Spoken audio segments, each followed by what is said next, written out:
Alright, now we're going to review the yin yang breath. And so we want to take a nice comfortable seated position, but once we get this down into the body, into the muscle memory, we want to be able to take this kind of breath work anywhere and everywhere, whether we're walking, sitting in the car, whatever we're doing. So it can be a practice we can use all the time.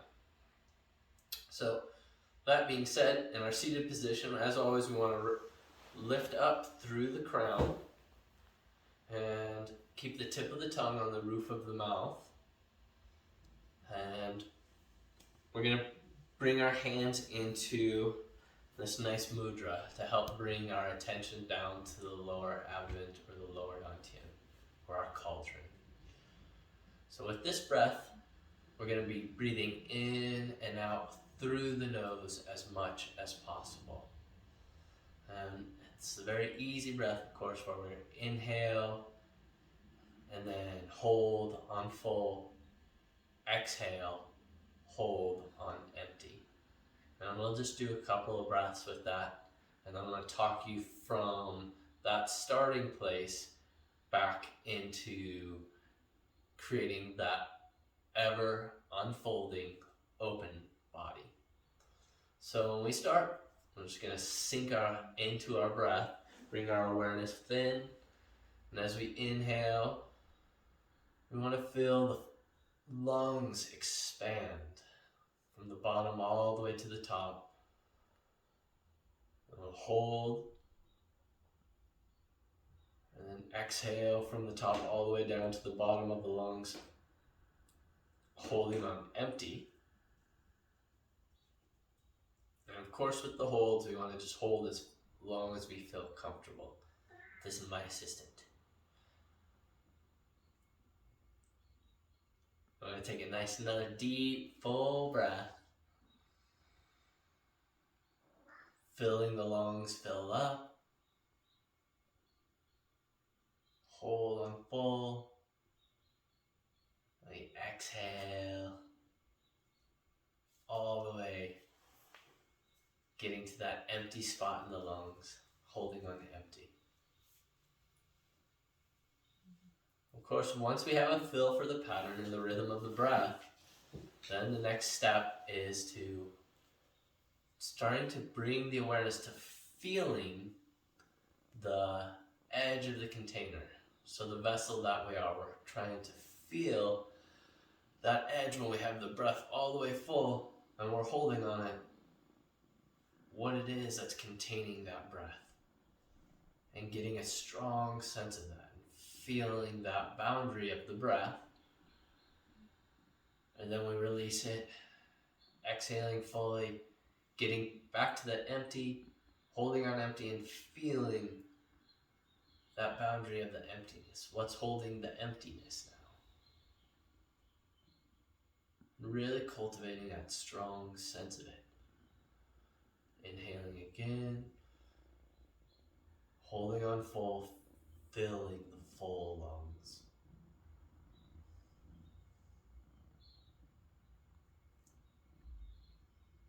We take a couple of sets of that breath. Then the next step of it, of course, is releasing and opening out that boundary, that barrier that we feel when we hold the breath. Really trying to hold it both on empty and full from a place of openness. So we inhale, get the lungs full, we feel the edge of the boundary of the lungs, and then we utilize our mind, our yi, to open it out. We're holding in a place of openness. Then we exhale, still holding that openness, getting empty, holding, still filling that openness.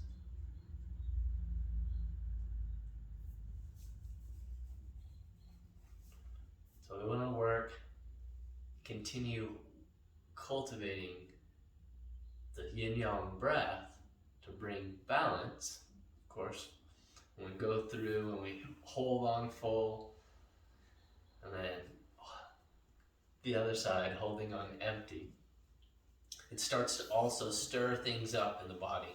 Whenever we bring the mind into the body, especially when we're bringing in the breath and tying the breath, the body, and mind together, we start cultivating energy and stirring up energy. And oftentimes when we bring the mind in the body, it'll stir up old energies we need to let go of, things that we need to rebalance in our life, old traumas. All of those things can come up just from doing the simple yin-yang breath. And when that stuff does come up, all we want to do is we acknowledge it and we let it go. And we just focus back on the breath. We don't need to analyze it in any way, shape, or form. We just see it for what it is and keep walking. Remember, like the tree, it's just it. So that we can continue cultivating the open body. Because that's what we really want to work with through this practice. When we have that open body, it opens us up to the rest of the world, to the rest of the universe, so that energy can flow, so that we can have this communication with the rest of the world through our whole body all of the time, and really open ourselves up to being the mystic, to being in that place of surrender, to being in that place of openness. That brings us eventually to that place of union. So practice the yin-yang breath, utilizing it as a tool to get you to the open body. Okay? The other breath we're going to work with, that we worked with, is breathing in the 10,000 rays of light into the lower dantian, or the lower cauldron. And with this one, of course, we'll make sure we're extending up through the crown, we're not slouching, tip of the tongue on the roof of the mouth. And as we inhale, we're going to see, sense, and feel the 10,000 rays of light coming into the body. So that's rays of light coming from every direction, passing through all the organs, all coming to the point of the lower cauldron, the lower dantian. So we inhale the 10,000 rays of light in, and as we exhale out, we're going to exhale out through the mouth, exhaling out the red dust of the world, letting go of all the toxins that we build up in the system. And with this breathing pattern, we want to probably exhale maybe 6 to 9 times through the mouth. And then after you feel like, okay, I've breathed out all of my toxins for the day, you can close the mouth and then exhale through the nose. And so that we're bringing and holding in more of that energy. So we're inhaling the 10,000 rays of light through the nose, and then we exhale back through the nose. That helps keep more of that energy we're bringing into the body and locking it down to the lower cauldron. So with this breath, this is going to be one of the primary breath work to work with between now and our next session here elsewhere.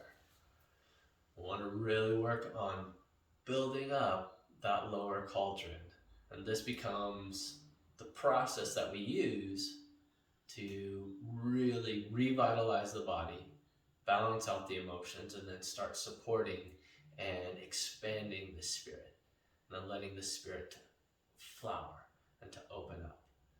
And having that strong cauldron as a base really opens us up for, of course, more potential. This practice, the 10,000 rays of light, is something we can do every day. Working on it, I would say it'd be good 36 breaths.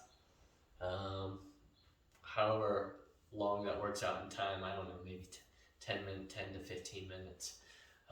And of course you can do it longer. You can do it as long as you want, all day if you want. Then is a practice we want to do. Of course you can do it every day if you want, but really trying to do it at least 3 times a week, so that you're stirring up those energies and then you're bringing it back down to the lower cauldron, so that you're having those times where you're continually reinforcing that energy to help build that structure, that energetic structure in the body. And through that process, you'll really start feeling a lot more vitality in the body, in the whole system. Your mind will get clear, you'll start hearing things, but in a good way. And the other Qigong set, the opening way of the three treasures, you can do that every day as well, or 3 times a week, or at least once a week. You know, I don't have high expectations, but practice, because we practice these techniques along with the theory that we learned, they will transform the way you interact with yourself and the rest of the world. And it becomes the foundation for the work that we're going to take much farther through our School of Magic.